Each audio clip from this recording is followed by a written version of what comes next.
My fellow Americans, a few days ago, I stood before the people of the great state of Montana, delivering news of the Rabinochromania outbreak. On that day, there were 40 confirmed cases. On Tuesday, that number grew to 500, and currently, there are over 1,000 confirmed cases of this disease between Lewiston and Boston. America, I want to be truthful. This disease is spreading rapidly, unlike anything we have ever seen before.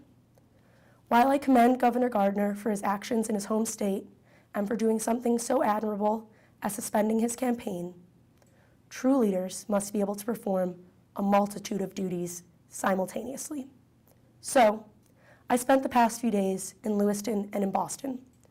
I met with Governor LePage and Governor Baker, and in my team, I listened to recommendations of members of the CDC. And while all of that was extremely important and immensely beneficial, I was only able to capture a genuine understanding of the effects when I met with the families of those infected. Many of them in tears while they tried to explain how much they missed their father, brother, sister, or mother. In sitting down with them and other citizens who have not been exposed or infected, I began to understand that right now, no matter where or who we all stand paralyzed by the same fears. I know that you are concerned. I know that you feel vulnerable, and I know that you want answers. Right now, the CDC has confirmed that all cases of Rabinochromania have only infected people who have stayed at Bates College for an extended period of time within the past 3 months. Bates College is only a week returned from their fall break, and their campus was flooded with siblings, parents, and visitors during their family weekend 3 weeks ago. We have learned that once an individual's temperature reaches 104 degrees Fahrenheit, the virus is then activated, and the infected people has only 2 hours before they either pass on or reanimate. Doctors have noticed that the first 72 hours of the reanimation period are when the patients are violent, after which their bodies begin to decay. After 5 days of reanimation and decay, the patient dies fully. I want to remind you all that you can only contract this disease by contact with the bodily fluids of those infected or using the same water to drink or bathe. We can confirm without a shadow of doubt that this is not a bioterrorist threat. And my friends, I want to assure you that the CDC is working tirelessly to find a cure for this disease and to end this deadly outbreak. However, while I spend time praising the swift action of our president in the early stages of this outbreak, it saddens me that he has spent so much time loathing in the loss of the Republican primary that he has turned his back on the American people.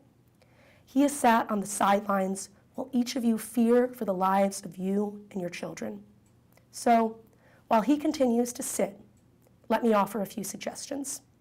Firstly, I recommend a temporary interstate transportation restriction for the states of Maine and Massachusetts. This will ensure that we contain the outbreak, forcing it to remain in the states currently affected. While in Maine, I spoke with President Clayton Spencer of Bates College, and we discussed some of the precautions taken in 2016 during the college's mumps outbreak. I suggested that she allow everyone infected to eat in their dining hall, while those healthy eat in their Bobcat Den, a student union that also serves meals. And since our president is so keen on signing executive orders, I suggest he sign one allocating a major amount of funds to the vaccine, an order that allows everyone, regardless of socioeconomic barriers, to receive it. Additionally, I would suggest he use his illustrious corporate connections to partner with General Electric and install human cooling devices into each disease center, keeping infected patients' temperatures down and preserving as much life as humanly possible. President Trump should also mandate that each person who has died from this disease be cremated to ensure that our soil and groundwater are not contaminated, as it could possibly be if they were buried. Lastly, the president should ensure that all reanimated patients are isolated for at least their first 72 hours to protect their safety and the safety of the American people. Our president's lack of action serves as a shining example of the chaos that can occur when an unfocused leader refuses to place above all else the health, safety, and prosperity of the American people. Right now, it is of utmost significance that the people of Boston and Lewiston rest assured that everyone across this great nation is concerned about you. The beauty of America lies within the deep compassion we have for one another and the strength that resides in each of us to go through our tribulations. In this moment, we stand together. And I pray that each of you in this difficult time find comfort in the scripture I did after the loss of my husband. Yea, though I walk through the valley of the shadow of death, I will fear no evil.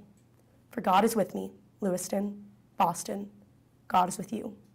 America is with you. And I am with you, and we will not rest until this crisis is resolved and your safety is restored. God bless you, and God bless these United States of America.